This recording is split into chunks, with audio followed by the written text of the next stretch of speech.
कांग्रेस की कौमी तर्जुमान या राष्ट्रीय प्रवक्ता रागिनी नायक जी हमारे साथ मौजूद हैं। आज कांग्रेस ने बड़ा ऐलान किया है, दिल्ली की महिलाओं को 2500 रुपये देने का वादा किया है। आम आदमी पार्टी के बाद ये ऐलान है और आम आदमी पार्टी से रकम बढ़ा दी गई है। क्या कहेंगी आप? देखिए, आम आदमी पार्टी के जो ऐलान हैं वो झूठ हैं, फरेब हैं और पाखंड हैं। ये दिल्ली की जनता ही नहीं है, पूरे देश की जनता भी इस बात को समझ गई है। केजरीवाल जी में अगर क्षमता होती, अभी जो दिल्ली का बजट है उसमें से 2100 रुपये निकाल के महिलाओं को देने की, तो वो 10 साल तक दे चुके होते। अब ये चुनावी जुमलों की बरसात जैसे मोदी जी करते हैं कि मोदी जी की जब तक उद्घोषणाएं नहीं हो जाएंगी, इलेक्शन कमीशन अनाउंस नहीं करेगा डेट, वैसे ही केजरीवाल जी के भी जुमले शुरू हो गए हैं। तो 2100 रुपये 10 साल तो दिए नहीं, आप कह रहे हैं देंगे, कहाँ से देंगे? आपने बजट तो आवंटित ही नहीं किया, तो ये पैसा आएगा कहाँ से? कोई आसमान से बारिश होगी या पेड़ से टपकेगा? पंजाब में क्यों नहीं दिया जो महिलाओं को वादा किया? और अगर आपके पास इतना पैसा था देने के लिए, तो आपने पेंशन क्यों रुकवा दी विधवाओं की और वृद्ध लोगों की? और आपने तो राशन कार्ड भी बंद कर दिए। लेकिन ये ज़रूर हुआ कि जब 67 विधायक आम आदमी पार्टी के थे तो 4 गुना तनख्वाह बढ़ गई। आज 2-2.5 लाख रुपया महीना हर विधायक लेके जाता है घर पे। और उनका शीश महल जो है उस पर 33 करोड़ रुपए खर्च हो गए सिर्फ सजावट में, जो अपने आप को आम आदमी कहते थे। और पंजाब के मुख्यमंत्री, जैसे आज हमने DK शिव कुमार जी से प्रेस कॉन्फ्रेंस करवाई, प्यारी दीदी योजना 2500 रुपये हर महीने हर महिला को, क्योंकि कर्नाटक में हमने ये वादा पहले किया और करके दिखाया। गृहलक्ष्मी योजना चुनावी हमारा वादा था, जैसे ही कांग्रेस की सरकार कर्नाटक में बनी, पहली कैबिनेट मीटिंग में से पास किया, 35,000 करोड़ से ज़्यादा आवंटित किया और 1 करोड़ 22 लाख महिलाओं को इसका लाभ पहुंचा है। तो भाई केजरीवाल जी ने भगवंत मान जी से क्यों नहीं, एक पोस्टर बॉय भगवंत मान है, एक पोस्टर बॉय राघव चड्ढा है, 2 पोस्टर बॉय हैं पंजाब के, जहां हर जगह उनकी वो नुमाइश कराते फिरते हैं। तो एक प्रेस कॉन्फ्रेंस तो कराते, कोई आंकड़ा देते कितनी महिलाओं के अकाउंट में DBT से पहुंचा है पैसा, क्योंकि वो तो साफ आ जाता है। और राघव चड्ढा जी आम आदमी कह के विंबलडन में स्ट्रॉबेरी और क्रीम खाते हैं 1-1 लाख रुपये की टिकट लेके, ये 4 करोड़ के पर्दे लगाते हैं और उसके बाद टॉयलेट सीट पर सोने की परत चढ़ाते हैं।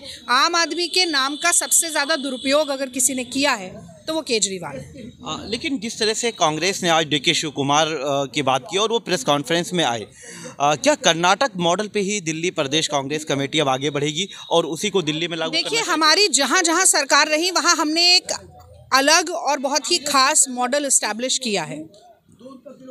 छत्तीसगढ़ में धान के दाम का जितना हमने वादा किया जब हमारी सरकार रही, उतना पैसा हमने धान के लिए दिया। कर्नाटक में हमने कहा हम फ्री बस चलाएंगे, हमने कहा 2000 रुपये महिलाओं को देंगे, वो हमने करके दिखाया। तेंदू पत्ते के दाम की बात हमने मध्य प्रदेश में की, मध्य प्रदेश में तेंदू पत्ते का दाम जो है वो हमने बढ़ाकर 6000-7000 प्रति क्विंटल किया। तो कांग्रेस पार्टी, मैंने आपसे शुरू में ही कहा कि जो घोषणाएं हैं वो असल में न्याय की घोषणाएं हैं। आज के समय में जब आप देख रहे हैं कि मोदी और केजरीवाल की सिर फुटअव्वल में महंगाई तो चरम पे पहुँच गई है, विकास हो नहीं रहा, जॉबलेस ग्रोथ है, तो ऐसे में कुछ शॉर्ट टर्म बेनिफिट्स जो पीड़ित वर्ग हैं उनको देना बहुत ज़रूरी है। उसके लिए एक ये आज हमने स्कीम लॉन्च की है, आप देखते जाइएगा हर दूसरे तीसरे दिन जनता की भलाई के लिए, और हम जन कल्याण योजनाओं की घोषणा करते रहेंगे। आप राष्ट्रीय प्रवक्ता हैं, इसलिए एक सवाल बड़ा उठता है कि इंडिया अलायंस में आम आदमी पार्टी भी है और कांग्रेस भी है, लेकिन अब दोनों दिल्ली में जिस तरह से ज़बानी जंग चल रही है, इल्ज़ाम तराशी का दौर चल रहा है, इसका इंडिया अलायंस पे कोई असर पड़ सकता है? देखिए, मैं तो ये कहूँगी कि ये कांग्रेस पार्टी की नैतिकता है कि अगर हमारा गठबंधन का साथी भी कोई गलत काम करता है तो उसके खिलाफ भी हम आवाज़ उठा सकते हैं। ये मोदी जी की तरह हमने वॉशिंग मशीन नहीं लगाई हुई कि जितने आरोपी हैं, जितने भ्रष्टाचारी हैं, वो सारे उस मशीन में कूदते हैं और साफ़ होकर निकल जाते हैं। कोई चारदा चिटफंड का घोटाला करता है, कोई महाराष्ट्र में कई हज़ारों का घोटाला करता है, पार्टी में शामिल होता है तो ED CBI के सारे केस बंद हो जाते हैं। हम तो ये कह रहे हैं कि आप ये हमारा एक मॉरल हाई ग्राउंड समझिए कि अगर हमारे गठबंधन के साथी भी आबकारी नीति में फंसते हैं। हमने विरोध किया कि विपक्षी नेताओं को ऐन चुनाव से पहले गलत तरीके से उठाया जाना, जेल में बंद करना गलत है, पर हमने कभी ये नहीं कहा कि कोई जांच ना हो। कांग्रेस के नेताओं के ऊपर भी अगर कोई जांच कमेटी बैठी तो पहले हमने उनका इस्तीफा लिया और फिर वो आगे चली है। तो इसीलिए ये नैतिकता तो राजनीति में होनी पड़ेगी ना, ये बहुत बड़ा गुण है राजनीतिक जीवन का। आखिरी सवाल ये है कि जिस तरह से रमेश भिदोड़ी जो बीजेपी के उम्मीदवार हैं कालका जी से, उन्होंने प्रियंका गांधी पर एक नाज़ेबा तबसरा किया और उसके बाद में कांग्रेस की तरफ से काफ़ी आवाज़ भी उठाई जा रही, यूथ प्रदेश के जो कांग्रेस के वर्कर्स हैं वो वहाँ पर हंगामा आराई कर रहे हैं, एहतजाज कर रहे हैं, उन्होंने माफ़ी मांग ली है। इस पर अब आप क्या कहेंगे? देखिए, प्रियंका गांधी जी ने एक नारा दिया था, लड़की हूँ लड़ सकती हूँ, जिससे मुझे लगता है कि महिलाओं को एक बहुत प्रोत्साहन मिला सबल होने का। उनको ये बहुत ही एक प्रेरणादायक बात थी, जिसने हर लड़की को ये एक हौसला दिया कि वो चाहें तो ज़िंदगी के हर हालात में अपने पैरों पर खड़ी होकर संघर्ष कर सकती हैं, लड़ सकती हैं। और एक ऐसी महिला नेता जो कि स्वयं ही महिला सम्मान और सशक्तिकरण का प्रतीक हो, उनके लिए ऐसी अभद्र टिप्पणी करना, निम्न स्तरीय टिप्पणी करना, मुझे लगता है संघ और भाजपा की मानसिकता को दर्शाता है, जो मुख्य रूप से महिला विरोधी है और कहीं ना कहीं ढोल गंवार शूद्र पशु नारी सकल ताड़ना के अधिकारी इस भाव से को आत्मसात किए हुए बैठी है।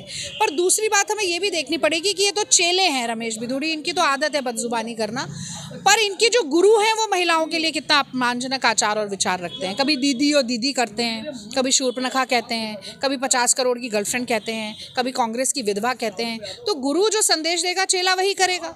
तो मोदी जी को तो पहले अपनी महिलाओं के प्रति वो सम्मान दिखाएं और अपनी जुबान पर लगाम लगाएं, तब तो उनके चेले चुप होंगे। पर मुझे लगता है कि जो दिल्ली की आधी आबादी है वो ये ज़रूर देख रही है। वो माफ़ी मांगे ना मांगे, इनकी माफ़ी कभी मन से नहीं होती है, सिर्फ जुबानी होती है, कल फिर बोलेंगे, है कि नहीं? तो दिल्ली की जो महिलाएं हैं वो ये ठान कर अब बैठी हैं कि इस बदजुबानी के मुंह पर वोट की चोट से ताला लगाना। बहुत शुक्रिया आपका। तो ये थी रागिनी नायक, जिन्होंने कहा है आम आदमी पार्टी और बीजेपी पर सीधा हमला बोला है और कहा है कि ये ख़ास तौर पर बीजेपी के रमेश बिधूड़ी जो हैं वो नाज़िबा तबसरा यानी अभद्र टिप्पणी के लिए ही जाने जाते हैं और वो ऐसा बार बार करते रहे हैं। मैं निसार अहमद खान, भारत एक्सप्रेस, दिल्ली।